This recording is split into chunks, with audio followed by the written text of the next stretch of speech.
Hello అండి, welcome to my channel. మీరు మన ఛానల్ని ఫస్ట్ టైం కానీ చూస్తున్నట్టయితే సబ్స్క్రైబ్ చేయండి, ఇంకా లైక్ కూడా చేయండి. ఈరోజు మనమైతే రవ్వ కేసరి చేసినామన్నమాట. నేను చెప్పిన కొలతలతో కనుక చేస్తే రవ్వ కేసరి సూపర్ వస్తుంది. అది ఫస్ట్ నేనైతే 1 కప్ వరకు రవ్వ తీసుకొని బాగా వేయించుకొని ఒక పక్కన పెట్టుకున్నాను. ఆ తర్వాత అదే బాండీలో కొంచెం నెయ్యి వేసుకొని డ్రై ఫ్రూట్స్ వరకు వేయించుకొని అవి కూడా పక్కన పెట్టుకున్నాను అనమాట.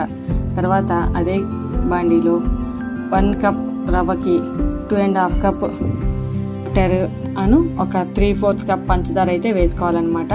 కావాలంటే 1 కప్ పంచదార అయినా వేసుకోవచ్చు. తర్వాత అదే వాటర్లో ఒక యాలక్కాయ, కొంచెం సాల్ట్, కొంచెం ఫుడ్ కలర్ కూడా వేసుకొని బాగా మరగనివ్వాలి. వాటర్ అనేది మరుగుతున్నప్పుడు మనం ముందుగా వేయించి పెట్టుకున్న రవ్వను అయితే వేసేసుకొని ఉండలు కట్టకుండా మాత్రం తిప్పుకుంటూ ఉండాలన్నమాట. తర్వాత అందులోనే ఒక 4 టేబుల్ స్పూన్స్ నెయ్యి అయితే సరిపోతుంది. ఆ నెయ్యి వేసుకొని ముందుగా వేయించి పెట్టుకున్న డ్రై ఫ్రూట్స్ కూడా వేసుకొని బాగా కలుపుతూ ఉండాలి అడుగంటకుండా. లాస్ట్కి ఇలా గట్టిపడిన తర్వాత ఇంకా స్టవ్ ఆఫ్ చేసేసుకోవడమే, ఇంకా సర్వ్ చేసేసుకోవడమే. ఎంతో టేస్టీ అయిన రవ్వ కేసరి అయితే రెడీ అయిపోయింది. మీకు నచ్చినట్టయితే కామెంట్ చేయండి, షేర్ చేయండి.